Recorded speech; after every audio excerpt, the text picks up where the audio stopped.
వి gold trusted gold buyers. మీరు తాకట్టు పెట్టిన బంగారాన్ని విడిపించి ఈ రోజు ఉన్న మార్కెట్ ధరకు కొనబడును.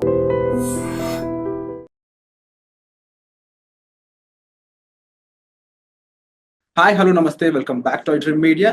ఈ రోజు మనతో ఉన్నారు విశ్వేశ్వర రెడ్డి గారు. ముఖ్యంగా యుఎస్ లో ఉన్న సిచ్యువేషన్స్ గురించి, అక్కడ అప్డేట్స్ గురించి ఒకసారి సార్ అడిగి తెలుసుకుందాం. సార్ అందరికి సుపరిచితులే, సో అక్కడ విషయాలు ఒకసారి తెలుసుకుందాం.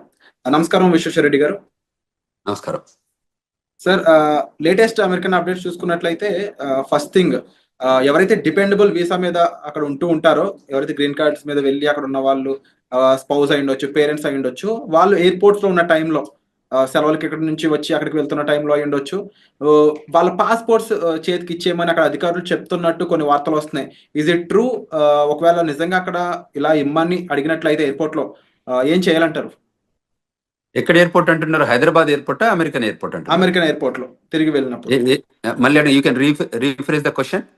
సో ఎవరైతే డిపెండబుల్ వీసా మీద అమెరికాలో ఉంటున్నారో, గ్రీన్ కార్డ్ హోల్డర్, వాళ్ళ స్పౌస్ అయి ఉండొచ్చు, అంటే వాళ్ళ భార్య అయి ఉండొచ్చు, అంటే వాళ్ళ పేరెంట్స్ అయి ఉండొచ్చు, వాళ్ళు ఇండియాకి సెలవుల కోసం వస్తున్నా, వేరే వర్క్ మీద వస్తున్నా సరే, వాళ్ళు అక్కడ ఫ్లైట్ ఎక్కే ముందు అక్కడ ఎయిర్పోర్ట్లోకి ఎంటర్ అయినప్పుడు వాళ్ళ పాస్పోర్ట్స్ తీసుకొని వాళ్ళని హోల్డ్లో పెట్టడం, వాళ్ళకి కొన్ని ఆంక్షలు విధించడం జరుగుతున్నాయి అని చెప్పేసి వార్తలు వస్తున్నాయి. Is it true? లేదు, కరెక్ట్ కాదు. అంటే రిటర్న్ లో ఇండియాకి వస్తున్నప్పుడు కదా ఇది. ఇండియాకి వచ్చేటప్పుడు ఏం అడగరు. ఇండియాకి వచ్చేటప్పుడు అది బికాజ్ అది హోమ్ కంట్రీ డిపార్చర్ కిందకి వస్తుంది. సో ఇండియన్ పాస్పోర్ట్ హోల్డర్స్ ఇండియాకి వెళ్ళాలనుకున్నప్పుడు ఎప్పుడైనా వెళ్ళొచ్చు. అక్కడ అమెరికాకి జీరో ఆబ్జెక్షన్ ఉంటుంది. అప్పుడు ఇండియా లోపలికి రావటప్పుడు ఇండియా వెరిఫై చేసుకుంటుంది వీళ్ళకి ప్రాపర్ పాస్పోర్ట్ ఉందా లేదా, వీళ్ళకి ప్రాపర్ ఇండియాకి వచ్చే ఎలిజిబిలిటీ డాక్యుమెంట్స్ ఉన్నాయి. అంటే ఎప్పుడైనా ఇమిగ్రేషన్ లాలో ఎలా ఉంటుందంటే, ఎవరు ఏ కంట్రీకి వెళ్తున్నారో ఆ కంట్రీ డాక్యుమెంట్స్ చూస్తారు తప్ప హోమ్ కంట్రీకి, అంటే where we born, birth place లో ఉన్న మనకి ఏదైతే పాస్పోర్ట్ ఉంటుందో వాళ్ళు ఎప్పుడు కూడా హోమ్ కంట్రీ వెరిఫికేషన్ ఉండదు. ఓకే. ఇన్ కేస్ ఇండియా నుంచి అమెరికా వస్తున్నప్పుడు, అమెరికాలో అక్కడ దిగుతారు కదా, అప్పుడు పరిస్థితి ఏంటి? అప్పుడు ఏంటంటే, అప్పుడు అమెరికా అంటే అసలు యాక్చువల్ గా ఇండియాలో హైదరాబాద్ లోనే ఎయిర్పోర్ట్ లో మనం టికెట్ తీసుకునే ముందు ఏం చేస్తుంటారంటే, వాళ్ళు టిపికల్ గా మనకి ఎందుకు వెళ్తున్నారు అడుగుతారు. అంటే నేను వర్క్ చేస్తున్నాను అనుకోండి, వర్క్ వీసా చూపించమంటారు. నేను ఆమె పర్మనెంట్ రెసిడెంట్ అంటే గ్రీన్ కార్డ్ చూపించమంటారు. ఆమె సిటిజన్ అంటే వాళ్ళు యుఎస్ పాస్పోర్ట్ అడుగుతారు. అంటే టిపికల్ గా మనకి బోర్డింగ్ పాస్ ఇచ్చే ముందే ఈ 3 వెరిఫికేషన్ చేసుకుంటారు వాళ్ళు. అంటే whether you are rightfully you are going to that foreign land అని వెరిఫై చేసుకున్నాకే మనకు బోర్డింగ్ పాస్లు ఇస్తారు. Otherwise they don't issue the boarding passes. అంటే ఇక్కడ ఇంకొక విషయం నేను అబ్జర్వ్ చేస్తుంది, అంటే నేను అక్కడ వచ్చిన వార్తలు చదివినప్పుడు కొన్ని వెబ్సైట్స్ లో అవి, వాళ్ళ భర్తకి ఎంతకాలంగా వాళ్ళు దూరంగా ఉన్నారు, ఇమీడియట్ గా పెళ్లి అయితే ఎంతకాలం దూరం ఉన్నారు, వాళ్ళ మధ్యలో బాండింగ్ ఎలా ఉంది, ఇవి కూడా చెక్ చేస్తున్నారు అని, అవి గాసిప్స్ కింద చూడాలి, లేదా ఇందులో కూడా నిజంగా ఉంది? అంటే ఇందులో 2 types of we can look at it. అంటే కేస్ టు కేస్ వ్యారీ అవుతుంది. వాళ్ళ దగ్గర ఏంటంటే, ఎప్పుడైతే పోర్ట్ ఆఫ్ ఎంట్రీలో మన దగ్గర బోర్డింగ్ పాస్ తీసుకున్నాక వాళ్ళకి ఏం చేస్తారంటే, మన ఇమిగ్రేషన్ అయ్యాక మన ఫ్లైట్ అంటే ఏ రూపకంగా వస్తుంది అమెరికాకి అనేది, whether it's coming from Dubai, Qatar, what ever country, London ఎక్కడి నుంచి వస్తుందో, వచ్చే ముందు ఏం చేస్తారంటే, వన్స్ ద పొజిషన్ క్లోజ్డ్ అయిన తర్వాత ఈ డేటా అంతా యుఎస్ పంపిస్తారు. యుఎస్ పంపించాక ఆ డేటా అంతా వాళ్ళకి బ్యాక్గ్రౌండ్ చెక్ ఎఫ్బిఐకి వెళ్ళిపోయి మళ్ళీ వీళ్ళ దగ్గరకు వస్తుంది, ఏది సిబిపి ఆఫీస్కి వస్తుంది. వచ్చిన దగ్గర వెరిఫై చేసుకుంటారు వీళ్ళు ఎక్కడి నుంచి వస్తున్నారు, వీళ్ళ బ్యాక్గ్రౌండ్ ఏంటి, వీళ్ళది ఎనీ ఇష్యూస్ ఉన్నాయా, అంటే ఇమిగ్రేషన్ ఇష్యూస్ ఉన్నాయా. In case if there is an immigration issues, వాళ్ళు ఏం చేస్తారంటే పిలిచి అక్కడ పోర్ట్ ఆఫ్ ఎంట్రీలోనే జనరల్ ఇన్స్పెక్షన్ చేయొచ్చు, రిగరస్ ఇన్స్పెక్షన్ చేయొచ్చు, సెకండరీ ఇన్స్పెక్షన్ చేయొచ్చు. సో ఈ 3 టైప్స్ ఆఫ్ ఇన్స్పెక్షన్ జరుగుతాయి. జనరల్ ఇన్స్పెక్షన్ అంటే వాళ్ళకి తెలిసిపోతుంది, అంటే గ్రీన్, ఎల్లో, రెడ్ ఛానల్ లాగా మనం ఇక్కడ పోర్ట్ ఆఫ్ ఎంట్రీలో ఉంటాయి చూడండి, అట్లా కస్టమ్స్ లలో green, red, yellow channel type. ఇది కూడా టిపికల్ గా ఎలా ఉంటుందంటే, వాళ్ళకి if they have background, very good background ఉంటే లోపలికి స్మూత్ గానే అడుగుతారు, కపుల్ ఆఫ్ క్వశ్చన్స్ అడిగి రాణిస్తారు. లేదు ఇంకా వాళ్ళకి డౌట్ ఉంటే ఒక 10 క్వశ్చన్స్ అడుగుతారు. ఇంకా బాగా డౌట్ ఉంటే ఏం చేస్తారంటే, వాళ్ళ ఫోల్డర్, ప్యాకెట్, పాస్పోర్ట్ అన్ని తీసుకొని సెకండరీ ఇన్స్పెక్షన్ అని ఒక పక్క రూమ్ తీసుకెళ్తారు. అక్కడ తీసుకెళ్లి ఒక 4-5 అవర్స్ కూర్చోబెట్టి ఆ 4-5 అవర్స్ లోపల ఏం చేస్తారంటే, వాళ్ళ పాస్పోర్టు, వాళ్ళ ఫోను, వాళ్ళ కంప్యూటరు, వాళ్ళ అన్ని తీసుకొని కూర్చోబెట్టి ఈ 4-5 అవర్స్ లోపల, అంటే వాట్ ఎవర్ ద స్టిపులేటెడ్ టైంలో వీళ్ళు ఏం చేస్తారంటే, వాళ్ళ బ్యాక్గ్రౌండ్ చెక్ చేస్తారు. కంట్రీలో ఎప్పటి నుంచి వచ్చారు, ఎప్పుడు ఉన్నారు, ఇది మొదటిసారి వచ్చిందా, లేకపోతే ఎన్నిసార్లు ఉన్న దానిలో ఇప్పుడు H1B మీద ఉంటే ఎవరు ఏ ఎంప్లాయర్ దగ్గర పనిచేస్తున్నాడు, ఎంప్లాయర్ దగ్గర అసలు జాబ్ ఉందా లేదా, అంటే టిపికల్ గా దే వెరిఫై ఎవ్రీథింగ్. ఒకవేళ ప్రయర్లీ ఏదైనా ఉంటే, ఈయనకి ఏదైనా స్పీడింగ్ టికెట్లు ఉన్నాయా, లేకపోతే ఇంకేదైనా క్రిమినల్ రికార్డ్ ఉందా, you know what I'm talking, and everything they will verify. అక్కడ ఏదైనా వయలేషన్స్ ఉన్నాయని గమనిస్తే ఆ సెకండరీ ఇన్స్పెక్షన్ లో గుర్తుపడితే ఏం చేస్తారంటే వాళ్ళని మళ్ళీ ఇంటర్వ్యూ ప్రాసెస్ లో తీసుకెళ్తారు. తీసుకెళ్లి ఆ ఇంటర్వ్యూలో ఒకవేళ వాళ్ళు వయలేట్ చేసిన ఏమైనా ఉంటే ప్రజెంట్ చేస్తారు. దీస్ ఆర్ ద సిచ్యువేషన్స్ ఉన్నాయి, వాట్ యూ థింక్ అంటే వాళ్ళు మనం అగ్రి అయ్యాం అనుకోని, అగ్రి అయితే వాళ్ళ వీసా క్యాన్సిల్ చేసేసి మళ్ళీ అక్కడ నుండి డిపోర్ట్ చేస్తారు.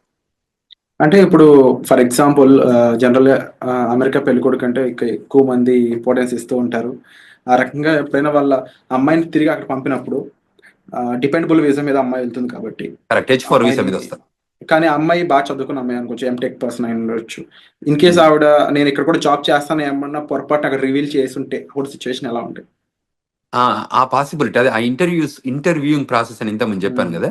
సో యూజువల్ గా మనం ఏం చేస్తామో H4 మీద ఉంటే తక్కువ క్వశ్చన్స్ అడుగుతారు, ఎందుకంటే they are not primary. In case వాళ్ళకి బాగా డౌట్ వస్తే వాళ్ళు అడిగితే ఆ పొటెన్షియల్ థింకింగ్ ఉంటే అప్పుడు ఆలోచిస్తారు. కానీ మెజారిటీ 98% పెద్ద ఇష్యూస్ ఏమి ఉండవు దానికి. ఎందుకంటే H1 వాళ్ళని బాగా వెరిఫై చేస్తారు, గ్రిల్ చేస్తారు, make sure that they have a job or not అని వెరిఫై చేసుకుంటారు. అంటే H1 వాళ్ళు ఎలాంటి జాగ్రత్తలు తీసుకోవాలంటారు అక్కడ ఇంటర్వ్యూ కానీ అక్కడ క్వశ్చన్ చేసినప్పుడు? తప్పకుండా వాళ్ళు H1B హోల్డర్ అసలు ఫస్ట్ ఆఫ్ ఆల్ మేము ఇండియాకి వెళ్ళొద్దనే సజెషన్ చేస్తున్నాం ఈ టైంలో పర్టికులర్ గా.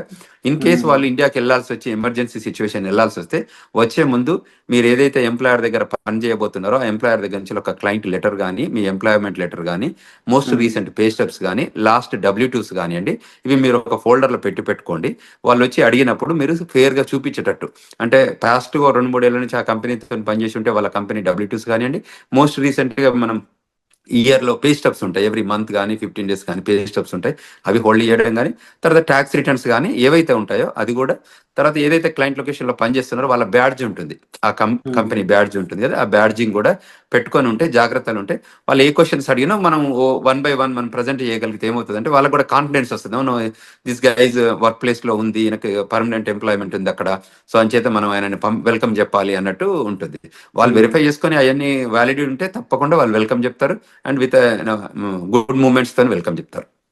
అండ్ సార్ ఎలాంటి సినారియోలో అయినా ఇన్ కేస్ అక్కడ ఆఫీసర్స్ అంటే ఇక్కడ పర్సన్ ని పాస్పోర్ట్ హ్యాండ్ ఓవర్ చేయమనే సిచ్యువేషన్ వస్తుందంటారా? ఎలాంటి సిచ్యువేషన్ లో రావచ్చు వస్తే? ఇప్పుడు సెకండరీ ఇన్స్పెక్షన్కి వెళ్ళినప్పుడు మనం తప్పకుండా పాస్పోర్ట్ హ్యాండ్ ఓవర్ చేయాల్సి వస్తుంది. ఓకే. సెకండరీ ఇప్పుడు మనం ఏదైతే ప్రైమరీ ఇన్స్పెక్షన్ అంటే ప్రతి దానికి వాళ్ళు పాస్పోర్ట్ తీసుకుంటారు, పాస్పోర్ట్ స్కాన్ చేస్తారు, వాళ్ళ దగ్గర కంప్యూటర్ ఉంటుంది కదా. ఇప్పుడు you are an Indian, you are coming on F1 visa, so passport తీసుకుంటారు, ఫింగర్ ప్రింటింగ్ తీసుకుంటారు, తర్వాత ఐరిష్ చెక్ చేస్తారు, పిక్చర్ తీస్తారు, ఫింగర్ ప్రింటింగ్ టోటల్ 10 fingers అంటే 2 hands పెట్టి 10 fingers చెక్ చేసుకున్న తర్వాత ఇంటర్వ్యూ క్వశ్చన్స్ ఉండి దాని తర్వాతనే పంపిస్తారు. ఈ పాస్పోర్ట్ అందులో స్కాన్ చేస్తేనే అప్పుడు వాళ్ళకి డీటెయిల్స్ అన్ని వస్తాయి కదా. So 100% they collect the passport.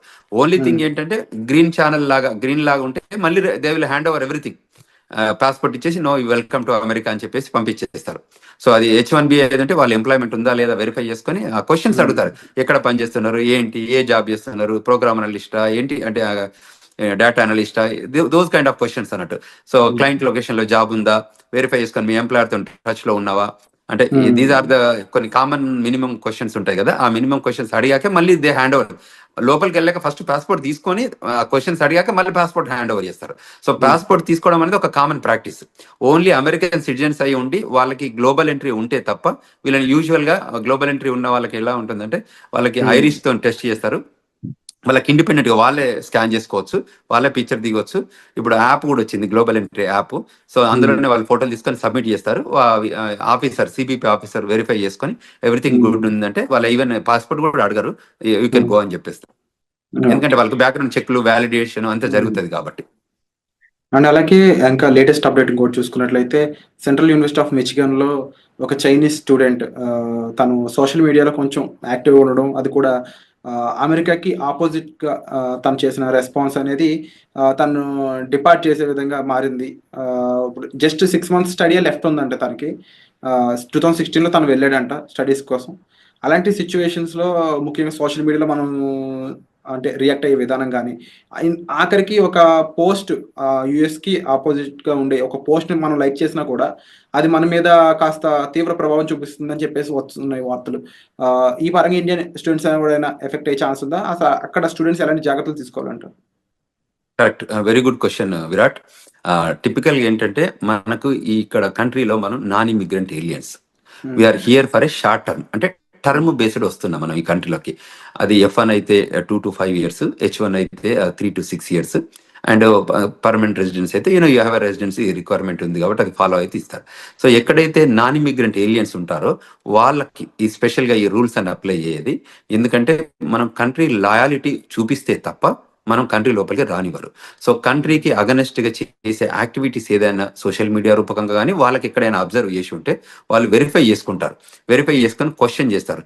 ఎక్కడైనా ఎవిడెన్స్ దొరికితే తప్పకుండా వాళ్ళు క్వశ్చన్ చేస్తారు, ఈజ్ దట్ యూ అని చెక్ చేసుకొని వాళ్ళు డిపోర్టేషన్ ప్రొసీడింగ్ చేస్తారు. ఇప్పుడు ఈ ట్రంప్ అడ్మినిస్ట్రేషన్ సెకండ్ టర్మ్ వచ్చాక ఏంటంటే చాలా ఎగ్జిక్యూటివ్ ఆర్డర్స్ తీసుకున్నారు. అందులో some of the executive orders వాళ్ళకి అవుట్ రైట్ సిబిపి ఆఫీసర్కి అథారిటీ ఇస్తుంది డిపోర్టేషన్ చేయడానికి. సో అందులో ఏ సిచ్యువేషన్ ఎరైజ్ అయినా, ఏ రకమైన ఇష్యూస్ వచ్చినా, ఏ రకమైన లాయాలిటీ ఇన్ స్టేక్లో ఉన్నా, అంటే ఆ లాయాలిటీ ప్రూవ్ చేయలేకపోయినా వాళ్ళకి every right to send them back, period. There is no second to it. అంటే ఇప్పుడు స్టూడెంట్స్ అనేవాళ్ళు already campus outside jobs చేయకూడదని కొన్ని రూల్స్ ఉన్నాయి. సో ఇప్పుడున్న టైంలో స్టూడెంట్స్ అనేవాళ్ళు ముఖ్యంగా తీసుకోవాల్సిన టాప్ 3 జాగ్రత్తలు అంటే ఏం చెప్తారు? అంటే టిపికల్గా వీళ్ళు ఏం చేయొచ్చు అంటే ఏదైతే స్టూడెంట్గా మనం ఫోకస్గా ఏదైతే ఎడ్యుకేషన్ కోసం మనం వచ్చామో దాని మీదనే స్ట్రిక్ట్ ఉండి ఆ లైన్లోనే మనం పనిచేసుకోగలిగితే ఏ ఇష్యూ లేదండి. విత్ ఇన్ ద 2 years లోపల ఎడ్యుకేషన్ కంప్లీట్ చేసి 3 years ఓపీటీసీ అంటే regular OPT and stem OPT తీసుకొని పనిచేసుకోగలిగితే దెర్ ఇస్ నో ఇష్యూ. ఎప్పుడైతే మనం ఇమ్మిగ్రేషన్ నేషనాలిటీ యాక్ట్ వయలేషన్స్ ఏదైనా చేస్తే ఆ వయలేషన్స్ ఐడెంటిఫై అయితే తప్ప వాళ్ళు వెల్కమ్ చెప్తారు. ఇట్ ఈస్ అ కంటిన్యూస్గా కంట్రీ నీడెడ్ స్టూడెంట్స్. అందువల్ల ఎప్పుడు కూడా వాళ్ళని అంటే డిపోర్ట్ చేయడం అనేది ప్రైమరీ ఏం పెట్టుకోరు. టిపికల్గా ఏంటంటే వాళ్ళు రావాలి, కష్టపడి చదువుకోవాలి, కంట్రీకి వాళ్ళ కాంట్రిబ్యూషన్ కావాలనే కోరుకుంటుంది అమెరికా. సో అందులో ఎమినెన్సీ ఎఫెక్టివ్గా స్కిల్ ఉన్న వాళ్ళందరినీ కూడా కంట్రీ ఎప్పుడు లూజ్ చేసుకోదు.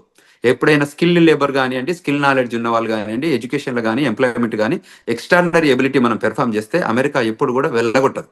ఎప్పుడు వెళ్ళగొడుతుంది? Any backgrounds, negative background, criminal background, financial background issues ఉన్నప్పుడు, అటువంటి ఇష్యూస్ వాళ్ళు అబ్జర్వ్ చేసినప్పుడు వాళ్ళు క్లియర్గా చెప్తారు, you are violating this so and so sections 1, 2, 3, so based on this sections you are deportable case అని చెప్పి డిపోర్ట్ చేస్తున్నారు. సో అందువల్ల మన వాళ్ళకి ఏం చెప్తానంటే ఇది స్టూడెంట్స్ కానీ అదేవిధంగా స్టూడెంట్ పేరెంట్స్ కూడా గైడ్ చేస్తున్నాం. ఎందుకంటే ఇప్పుడున్న కరెంట్ జనరేషన్లో, కరెంట్ సిచ్యువేషన్లో, జనరేషన్ మీన్స్ ఏంటంటే ఇది డిజిటల్ ఏజ్ జనరేషన్. అంతకుముందు ఏంది first generation, second generation type, ఇప్పుడు డిజిటల్ ఏజ్ జనరేషన్ వచ్చింది. సో మీరు ఏది చేసినా అక్కడ ట్రాక్ అవుతుంది. సో మనం అందులో తప్పించుకోవడానికి ఛాన్స్ లేదు. కాబట్టి మనం ముందే జాగ్రత్త పడి మిస్టేక్స్ చేయకుండా ప్రాపర్ గైడెన్స్ తీసుకొని, ఇప్పుడు మాలాగా సీనియర్స్ ఉన్న వాళ్ళు కాకుండా ఇక్కడ ఏదైనా ఇమిగ్రేషన్ లా ఫర్మ్స్ ఉన్నా కూడా రైట్ఫుల్ గైడెన్స్ తీసుకొని వాళ్ళు చేసే ప్రతి యాక్షన్లో కూడా బిఫోర్ దే యాక్ట్ ఈ గైడెన్స్ తీసుకొని ముందుకు వెళ్ళగలిగితే that is the best option to do. ఇంకేదన్నా వాళ్ళకి గైడెన్స్ కావాలన్నా ఈ రూపకంగా మన వీడియోస్ చూడడం రూపకంగా ఐ డ్రీమ్స్లో ఈ రకరకాల వీడియోస్ మనం ప్రొడ్యూస్ చేస్తున్నాం కదా, వాటిలలో చూసి వెరిఫికేషన్ చేసుకొని ఇంకేదైనా క్వశ్చన్స్ ఉంటే they can approach us. We are here to help them students, we are here to help them skilled labour H1B వాళ్ళు కానీ ఈవెన్ గ్రీన్ కార్డ్ హోల్డర్స్ కానీ సెవరల్ కన్ఫ్యూజన్స్ వస్తున్నాయి. ఎందుకంటే ఎవ్రీడే ఒక ఎగ్జిక్యూటివ్ ఆర్డర్ లాగా ఇమిగ్రేషన్ లా వస్తున్నాయి కాబట్టి వాళ్ళకి ఆ గైడెన్స్ కావాలి. సో ఆ గైడెన్స్ తీసుకొని వాళ్ళు యాక్ట్ చేయగలిగితే వాళ్ళు సేఫర్ హ్యాండ్స్లో ఉంటారు అనేది మనం ఇక్కడ తీసుకోవాల్సిన జాగ్రత్తలు తీసుకోవాలి. అలాగే విశ్వేశ్వర్ గారు, ముఖ్యంగా H1B వీసాకు సంబంధించి చాలా చేంజెస్ రాబోతున్నాయి. ఎలిజిబిలిటీ క్రైటీరియాలో కూడా చేంజెస్ రాబోతున్నాయని తెలుస్తూ ఉంది. ఇన్కేస్ చేంజెస్ అనేవి చేసినట్లయితే ఎలాంటి విషయాల్లో చేంజెస్ చేసే అవకాశం అనేది ఉంటుందంటారు? అంటే there are number of things. America ఏం చేస్తుందంటే every time they will revive and define new things. అంటే ప్రయర్గా జరుగుతున్న ఇష్యూస్ కానీ అడ్రస్ చేసుకుంటూ వాళ్ళకి ఎవ్రీ మంత్ ఒక మీటింగ్ జరుపుకుంటారు. ఆ మంత్ మీటింగ్లో అనాలిసిస్ చేస్తారు, ఏదైనా ఇష్యూస్ ఉన్నాయా, కన్సర్న్స్ ఉన్నాయా, ఏమన్నా మన కంట్రీ ఇంపాక్ట్ ఏదైనా అవుతుందా, దీనివల్ల బెనిఫిట్ అవుందా ఈ ప్రోగ్రామ్ని ఏమైనా చేంజ్ చేయాలా. అంటే ఇది డిపార్ట్మెంట్ ఆఫ్ లేబర్ ప్రోగ్రామే కానివ్వండి, ఇది డిపార్ట్మెంట్ ఆఫ్ స్టేట్ ప్రోగ్రామ్ కానివ్వండి, ఇది USCIS ప్రోగ్రామ్ కానీ ఏ ప్రోగ్రామ్స్ అయినా కూడా వాళ్ళు డిఫైన్ చేసుకుంటారు. అది ఎడ్యుకేషన్, డిపార్ట్మెంట్ ఆఫ్ ఎడ్యుకేషన్ అంటే గవర్నమెంట్లో ఏ ప్రోగ్రామ్ ఉన్నా కూడా ఆ ప్రోగ్రామ్ మీద అనాలిసిస్ చేసుకుంటారు. ఇది కంట్రీ ఇంట్రెస్ట్లో పనిచేస్తుందా, కంట్రీకి ఏమైనా బెనిఫిట్ అవుతుందా, how we can define, redefine and the best process and best possible opportunity to grow this country అని చూస్తారు. అందులో ఏమన్నా మనకి కన్సర్న్స్ ఉన్నాయనుకుంటే వాటిని కరెక్ట్ చేస్తారు. ఆ కన్సర్న్ కరెక్ట్ చేసే ప్రాసెస్లోనే వాళ్ళు ఈ చేంజెస్ తీసుకొస్తారు. అందులో ఇప్పుడు ఎంప్లాయ్మెంట్ ఇష్యూస్ ఉన్నాయనుకోండి, ఆ ఎంప్లాయ్మెంట్ దానిలో చేంజ్ చేస్తారు, ఓపీటీలో చేంజ్ చేస్తారు. ఒకప్పుడు వాళ్ళకి లేని ఓపీటీ క్రియేట్ చేశారు, ఓపీటీ తర్వాత 36 months ఇచ్చారు. సో అమెరికా ఇప్పుడు ఏంటంటే వాళ్ళకి స్కిల్డ్ లేబర్ కావాలి. అంటే నాలెడ్జబుల్ పీపుల్ కావాలి, who can make and break the greatest technology evolution లో చేయగలిగే పీపుల్ ఉంటే వాళ్ళని తీసుకొని ముందుకు ప్రొడ్యూస్ చేసుకొని ఆ కంట్రీ బెనిఫిట్ లో పనిచేపించుకుంటారు. కాబట్టి ఆ లైన్ లో ఉన్న వాళ్ళకి ఏ మాత్రం ఇష్యూ లేదు, ఆ లైన్ లో పనిచేసేటట్టు మన వాళ్ళు ఉండాలి. అండ్ యూజువల్ గా ఇండియన్ పీపుల్ టెండెన్సీ ఏంటంటే they are gem of the gems in education, STEM, science and technology, engineering, mathematics లో మనంత గొప్పగా ప్రపంచంలో ఎక్కడ ఉండరు. సో ఆ స్కిల్ ని మనం ప్రాపర్ గా ఎగ్జిబిట్ చేయగలిగితే, ఆఫీసర్ ముందు కానివ్వండి, ఇంటర్వ్యూవర్ ముందు కానివ్వండి, గవర్నమెంట్ ముందు కానీ చేయగలిగితే మనకు ఇట్స్ రెడ్ కార్పెట్ వెల్కమ్ ఉంటుంది. అది గుర్తించితే మనం తప్పకుండా ముందుకు ఎదగడానికి ఆస్కారం ఉంటుంది. Wonderful sir. And episode close చేసే ముందు ఒక మాట స్టూడెంట్స్ కానీ లేకపోతే అక్కడ ఎంప్లాయీస్ కానీ డిపెండబుల్ వీసా మీద ఉన్న వాళ్ళకి ఓవరాల్గా వీరందరికీ మీరు చెప్పే మాట ఏంటి? ఏదైనా ఇప్పుడున్న కొత్త ట్రెండ్స్ మనకి ఎవ్రీ టైం జరుగుతున్నాయి కాబట్టి ఏంటంటే న్యూ ఎగ్జిక్యూటివ్ ఆర్డర్స్ వస్తున్నాయి కాబట్టి, ఇప్పటికే వచ్చినాయి కాకుండా ఫ్యూచర్ కూడా రాబోతున్నాయి కాబట్టి, సో మీరు వెల్ ఇన్ఫార్మ్డ్గా ఉండాలి, అందరితో కనెక్ట్ ఉండాలి. సో మనకు తెలిసిందే కరెక్ట్ అని అనుకోవద్దు. సో తప్పకుండా you take good guidance from non profit organisations కానీ మమ్మల్ని అప్రోచ్ అయితే మేము వీఆర్ దేర్. మేము చెప్తున్నాం గ్లోబల్ తెలంగాణ ద్వారా కూడా వాళ్ళకి ఈమెయిల్ రూపకంగా కానీ ఫోన్ రూపకంగా కానీ మేము ఫోన్ నెంబర్స్ కూడా ఇచ్చాము.